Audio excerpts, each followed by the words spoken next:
Namo Bhagavate Vasudevaya. Much gratitude, we welcome His Holiness Jayadvaita Swami Maharaj to Radhanath. Much louder, please.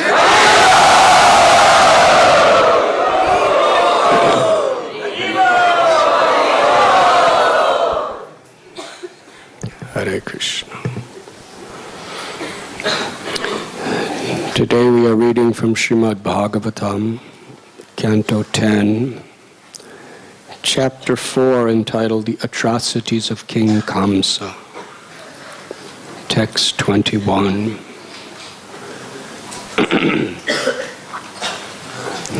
This verse, like so many in the Srimad Bhagavatam, has many layers of perceptions to learn from.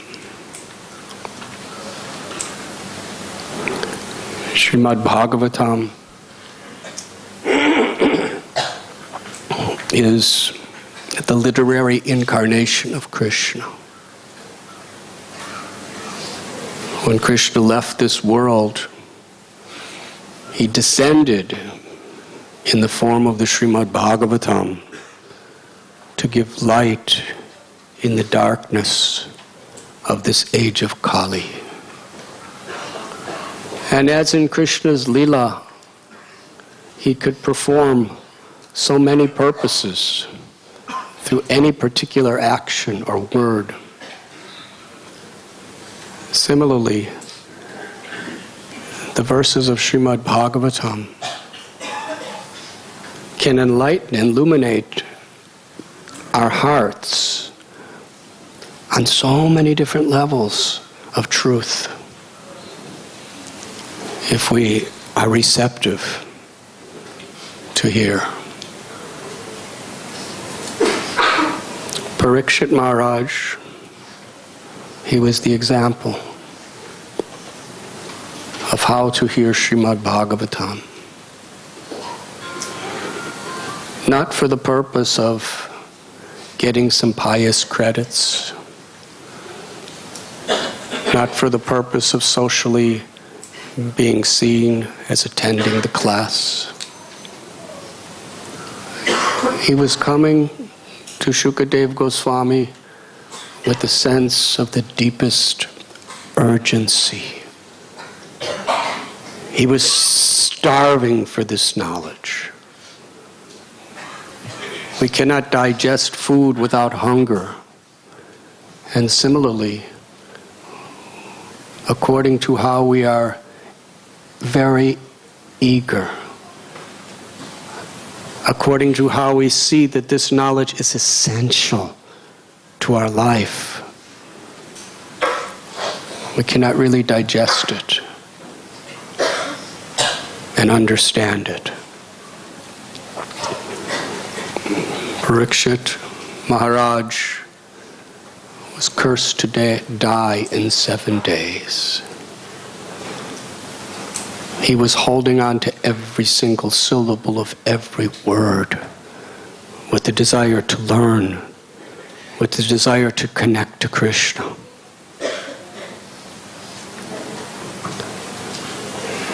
Srila Prabhupada told us he knew for sure he had 7 days. But there is not a person in this world who knows that they have 7 minutes to live. That is the consciousness that is suitable to understand the Srimad Bhagavatam. Because real understanding is not simply intellectual. Jnana Vijnana Triptatma. The real joy of hearing is when there is realization. Realization does not come by our intellectual capacity or by our pious activities, even by our austerities. Realization only comes by the grace of Krishna.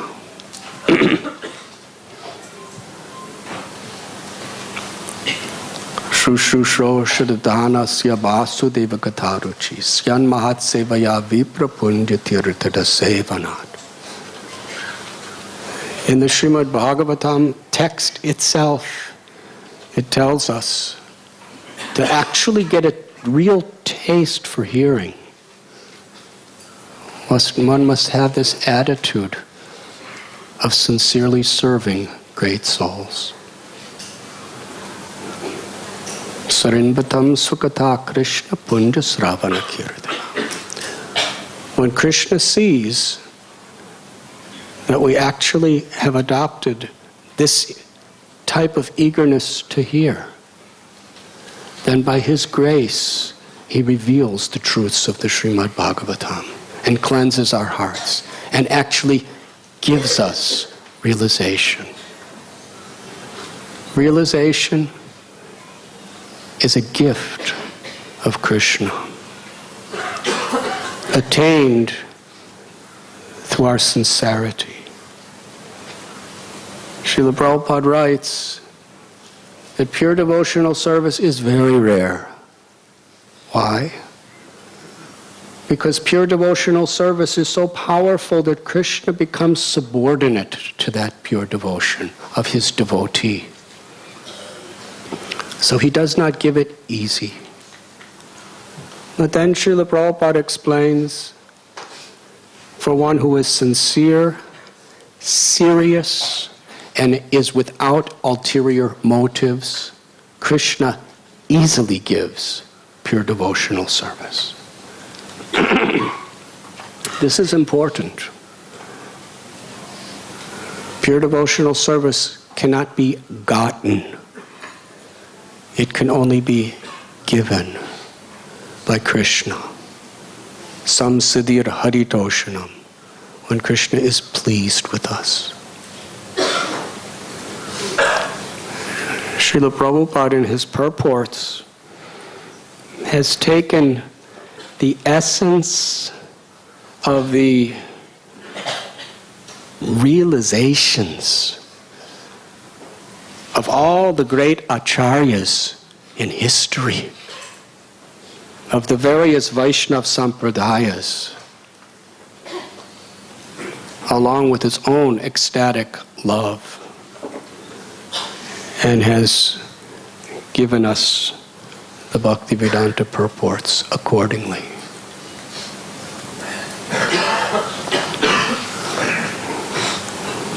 In this verse,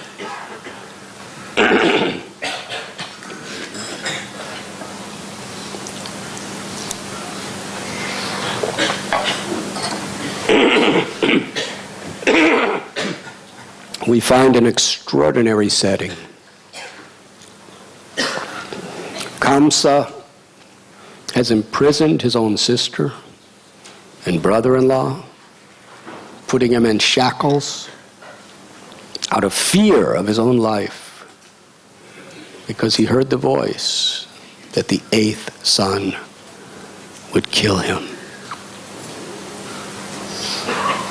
So much attached to his own enjoyment, proprietorship, and control in this world. He was under the illusion that he could control a destiny that was beyond himself. He mercilessly murdered 6 infant babies, brutally, directly in front of the eyes of Devaki and Vasudeva.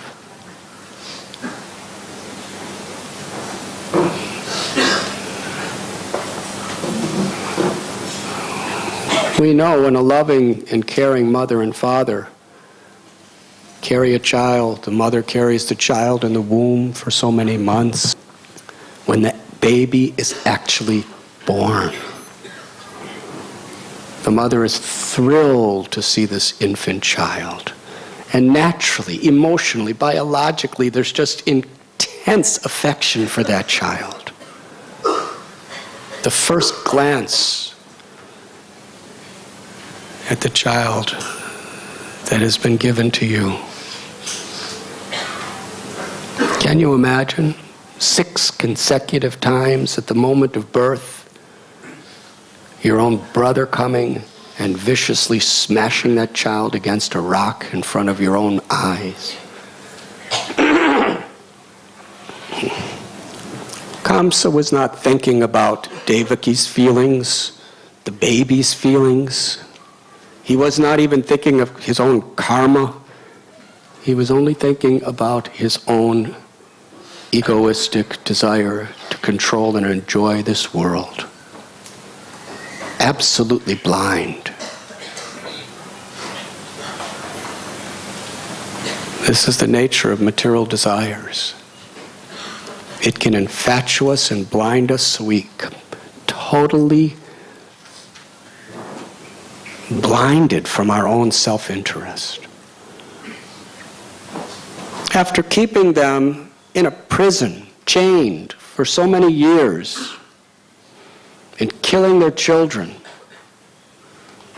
Krishna was born at midnight. We know the story. And he informed Vasudeva to exchange him with the daughter of Yashoda. Vasudeva brought back Yogamaya. She was in the form of a very tiny newborn infant baby girl. By her own potency, in order to enact this Leela for Krishna, she put everyone to sleep, opened all the doors, released all the shackles. And then, at the opportune moment, she cried, just like a baby. And with that cry, everybody woke up. And the guards immediately went to Kamsa, and Kamsa ran down, took the baby by the legs. Devaki was embracing that little girl, begging, crying, pleading, "You've already killed all my children. This is a daughter. You have nothing to fear. Allow me to at least be a mother for this child. Please, I beg you." He was so merciless. He forcibly yanked her from Devaki's hand and went to smash her against the rock. But that little baby rose into the sky and manifested the form of Durga, riding on a lion. "Kamsa, you are a fool. The child that is meant to kill you has already been born and is somewhere else. Why do you harass your brother and sister?" And she went away. Kamsa realized he's not the controller. This was a rude awakening for him. And suddenly, under the circumstances, excuse me, a little bit of that illusion was lifted from him. And he actually understood what he had done to his sister. And ultimately, he did it all for nothing. Because he did it all. He killed all those little babies and tortured his brother-in-law and sister just to protect himself, ultimately from the 8th child. And after doing all that, the 8th child was born and was somewhere else. It was all useless.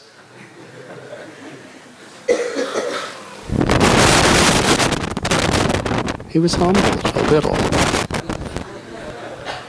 And he bowed down to Devaki and Vasudeva and begged forgiveness.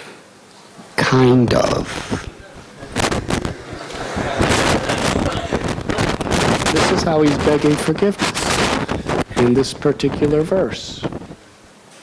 He's preaching excellent philosophy.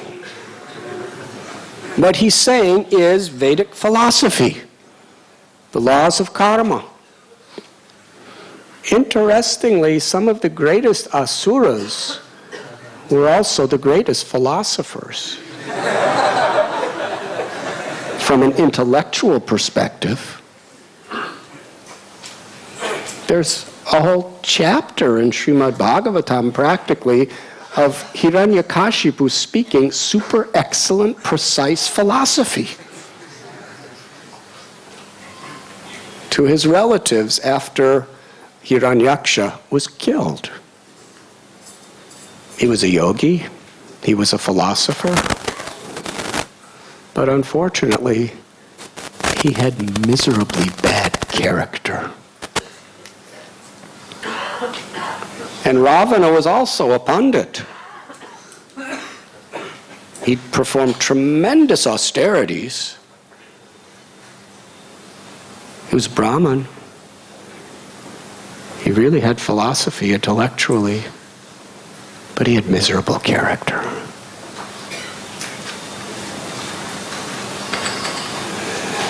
There was a conversation between His Divine Grace Srila Prabhupada and a particular lady who was working on her PhD. I believe she was from Australia. And she was asking Srila Prabhupada questions.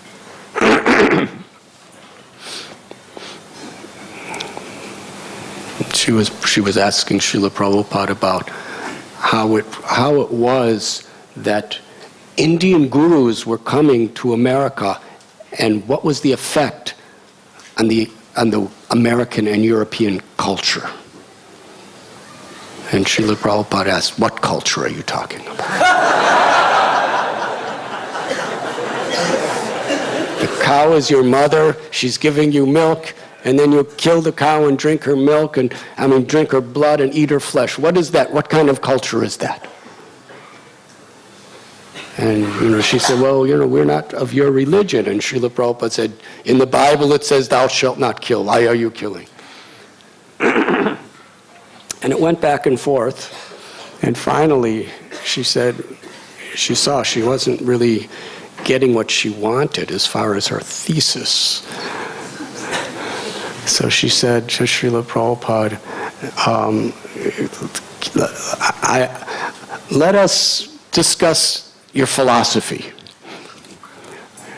And Srila Prabhupada's words, when I heard this tape, it was like a thunderbolt of significant teaching. Srila Prabhupada said, philosophy without good character has little or no meaning. So here we have Kamsa. He's preaching excellent philosophy.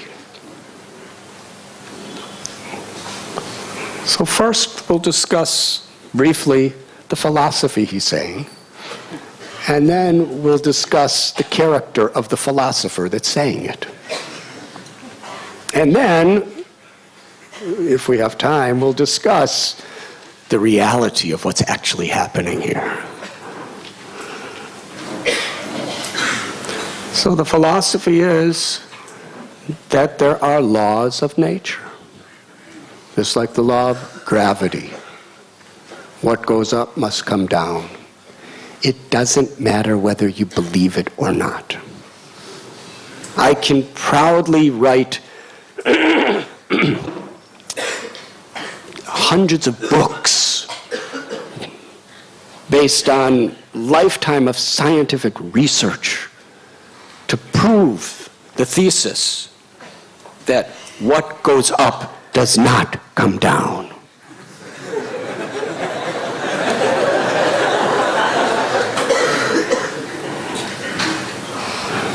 But even after all these books, this is what happens.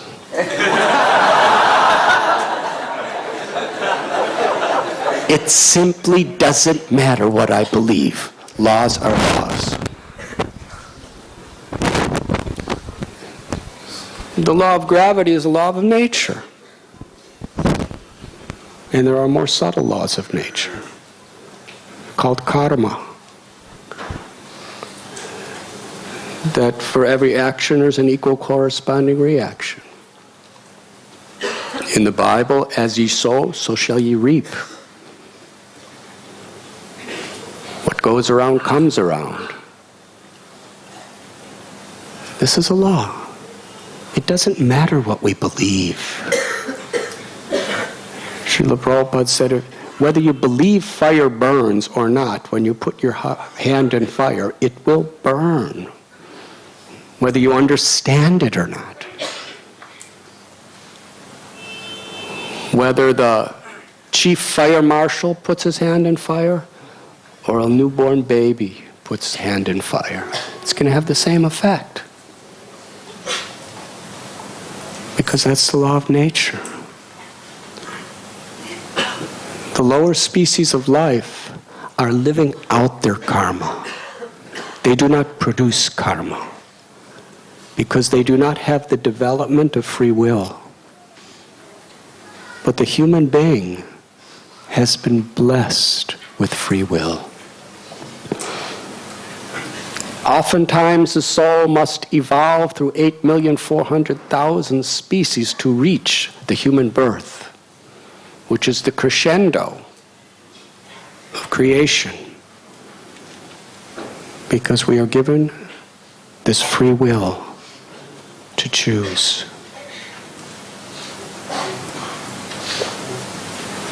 But with that free will comes an enormous responsibility.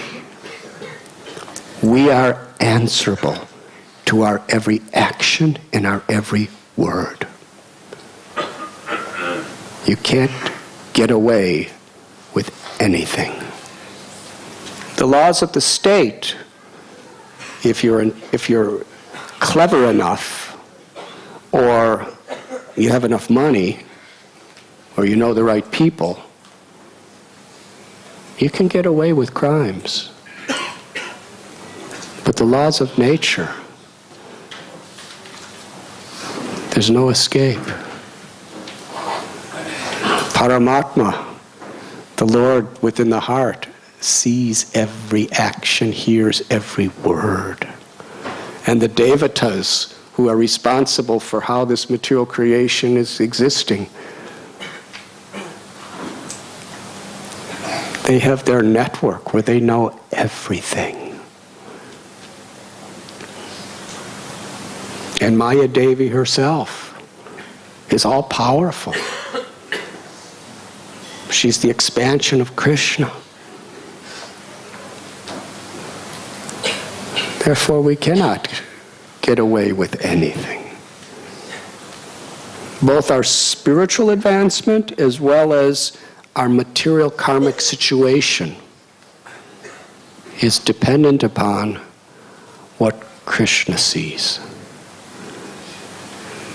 Not what people with mortal eyes see. It's scary and it's wonderful. It's scary for Kamsa because he was addicted to so many sinful acts. Why didn't he apply this philosophy to himself? That we'll get to in a few minutes. But the laws of karma are for everyone who is conditioned within this material existence.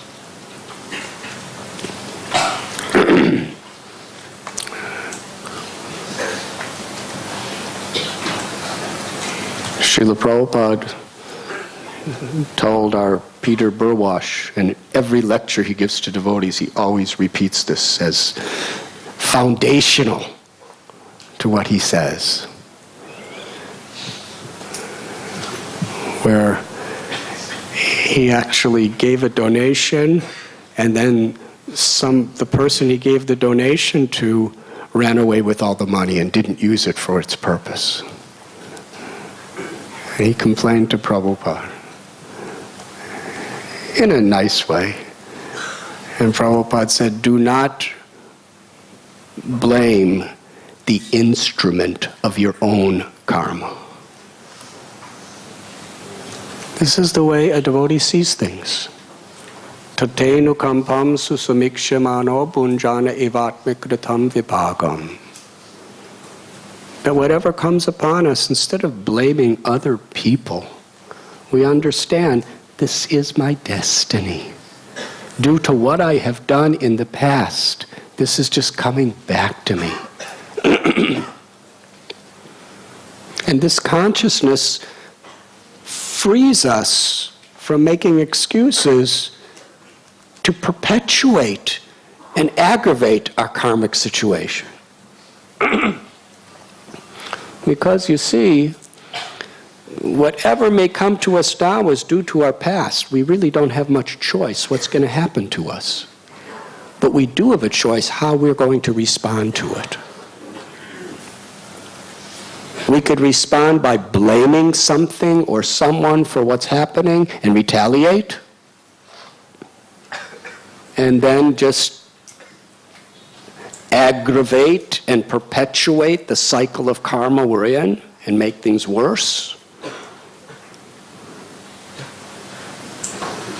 Or we could behave in a compassionate and a proper way, and then out of that bad karma, it's erased because we've gone through it, and we've sowed good karma for the future.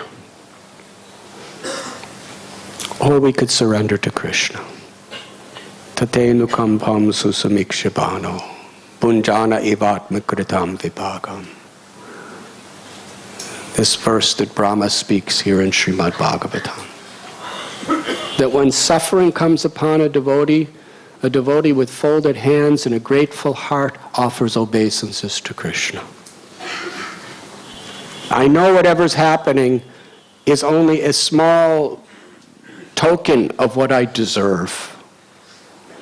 In this state, let me pass through it with tolerance and surrender to you, my Lord. And one who does that, the supreme liberation is that person's rightful claim. Because Krishna is so pleased. So Kamsa is speaking from a philosophical point of view very precisely. And Srila Prabhupada in the purport is agreeing with everything Kamsa says. Yes, by the power of providence, we are responsible for our own acts.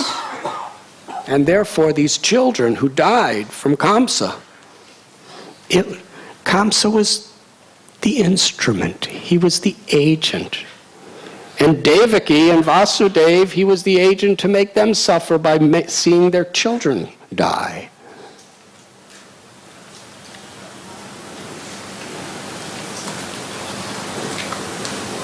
So Kamsa is saying, don't be mad at me. Don't lament. It's my fault. But on a higher level, it's not really my fault. It's their fault.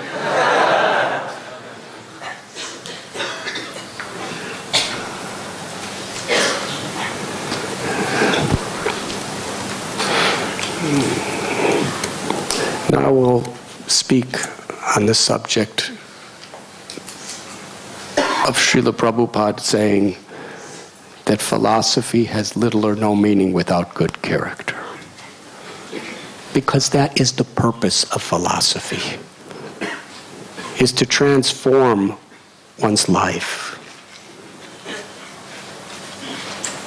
Otherwise, philosophy could be one of the most dangerous things on the face of the earth. If it is being understood and propagated by people with low character.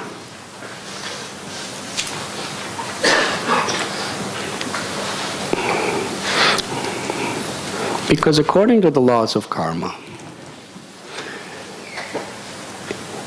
even if it is the karma of someone to suffer, if you're the one that makes them suffer, you have to accept all the karma of making that person suffer. I remember when I was a new devotee Somebody asked a senior leader of our society,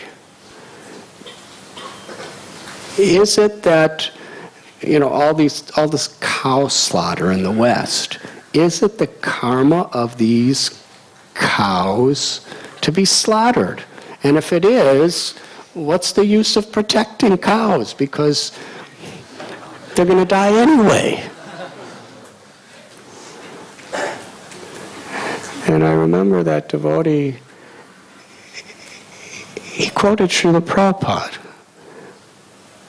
He said, what the karma of these living entities are may be something that you don't understand. But one thing you can understand. If you have any participation on any level of the killing of that cow, you are fully responsible with all the karma to suffer. The living entity in the cow's body, you may not understand fully, but this you can understand completely. You are responsible.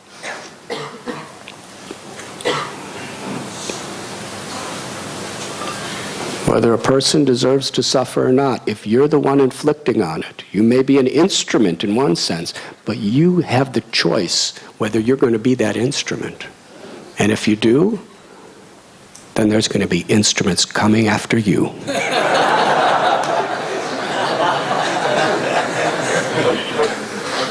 Because you have full responsibility.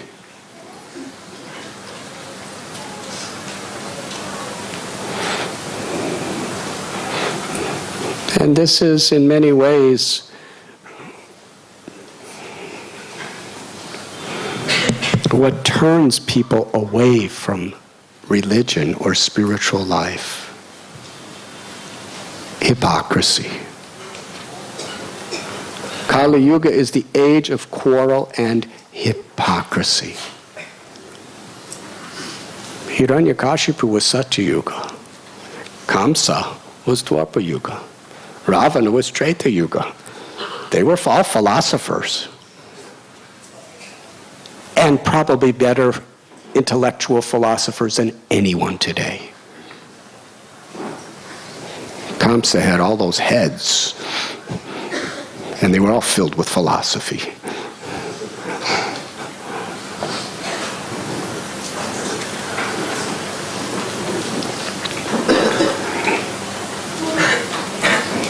Now it's the age of Kali, which is actually the age of hypocrisy.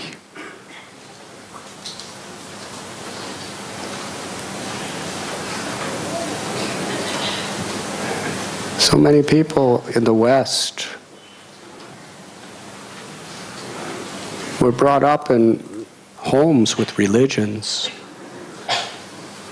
but they just saw so much hypocrisy. And they saw so much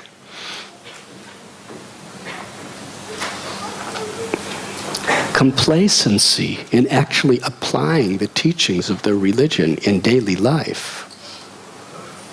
And when they met Srila Prabhupada, they saw something extraordinary. Here was an acharya who was living by these highest principles of philosophy, who was actually had the character of true love for God, which was manifested as compassion and self-control and humility and fearlessness. And he was very specifically teaching people how to live with the character of philosophy. There was a lifestyle. And therefore people who rejected their own religions found a person who was giving the essence of all religions, and they accepted it, and their lives were transformed.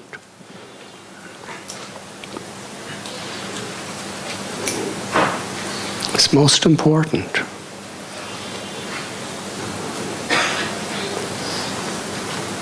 Srila Prabhupada was once asked by an interviewer, "How will we know who is your follower?" And Srila Prabhupada, he answered in different ways, but on a particular time he said, "Because you will see that they are perfect ladies and gentlemen."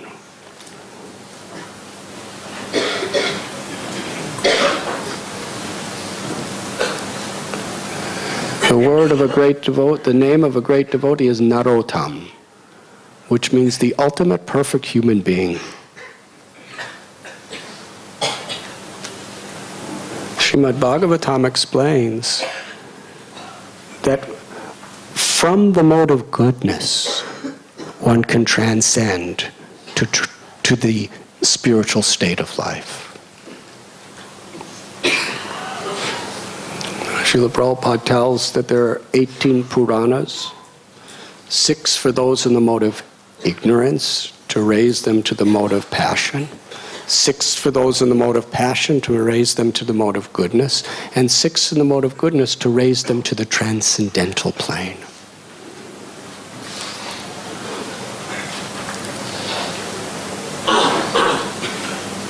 So our philosophical understandings and even our sadhana is like the airplane to take us to Vaikuntha. The mode of goodness is like the runway to get that airplane off the ground. No illicit sex, no intoxication, no gambling, and no meeting in and of themselves are not transcendental. They're simply in the mode of goodness. Because there are atheists who don't eat meat, who don't have illicit sex, who don't take intoxication, and who don't gamble. So by following those 4 regulative principles, it's not that they're making great spiritual advancement. They're living to some extent in the mode of goodness. But when we live by those 4 principles, and we're stable on that goodness form, then when we chant the holy names of Krishna and render devotional service and hear Srimad Bhagavatam, we just take off to the spiritual world.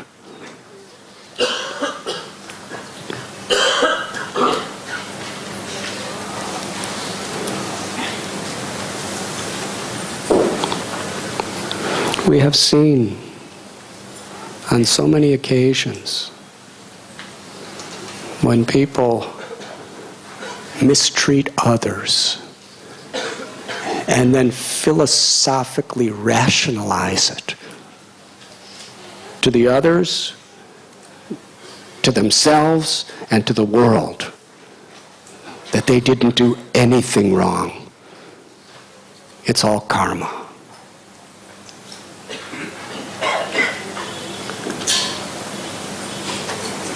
To misuse good philosophy with bad character is not only immensely destructive to our own spiritual lives,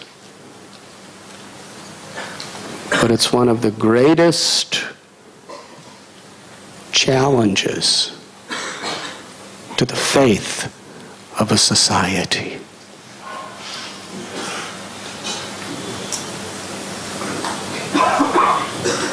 It's natural that people simply don't even believe in the philosophy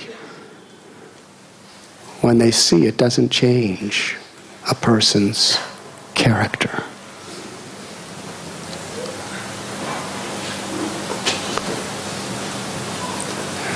Srila Prabhupada writes that the purpose of all of his temples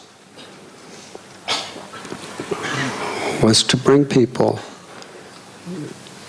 to the blessing of associating with devotees.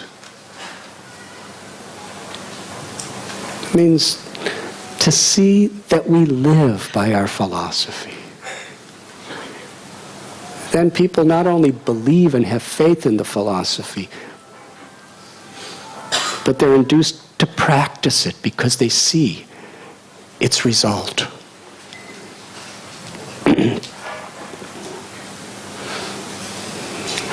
In the early days of my spiritual life within ISKCON, I lived at New Vrindavan. And it was very interesting, because when I was there, Srila Prabhupada came 3 times, and I came to practically every one of his classes and every one of his darshans and his conversations. Sometimes he was there for 2 weeks. And interestingly, although in the city temples, mainly Srila Prabhupada was putting tremendous emphasis on the publication and distribution of his books.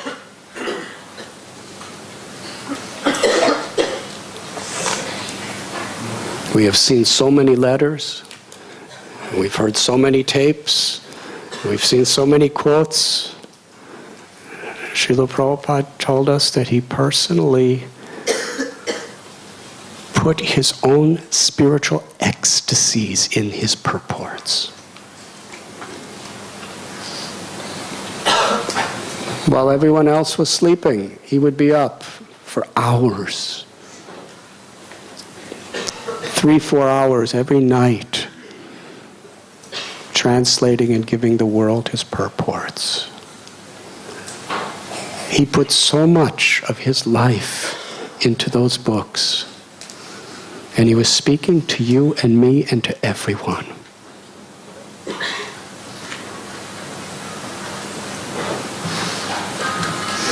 And I remember when I was in New York in 1972, after coming from India,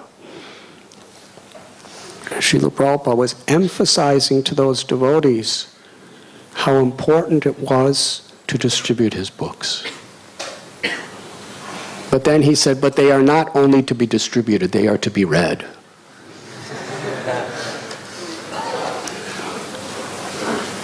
I remember exactly, because I remember where I was standing, right on the side of Radha Govinda Dev at the Henry Street Temple, when Prabhupada was on his Vyasa side across. And Prabhupada said, it is not that the book distributor should give a book to someone and ask them to buy it, and then they say, do you read these books? And he said, no, I only sell them. He said, who will want to buy? We must read the books, and we must distribute the books. And what does it mean to read the books?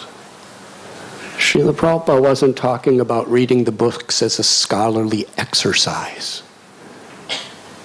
When Prabhupada talks about reading the books, he's talking about actually being nourished by them, following what they say, transforming our life and our character. So when Srila Prabhupada came to New Vrindavan, to be honest with you, I just don't remember where he ever talked about book distribution to us. He talked about protecting the cows and agriculture, and especially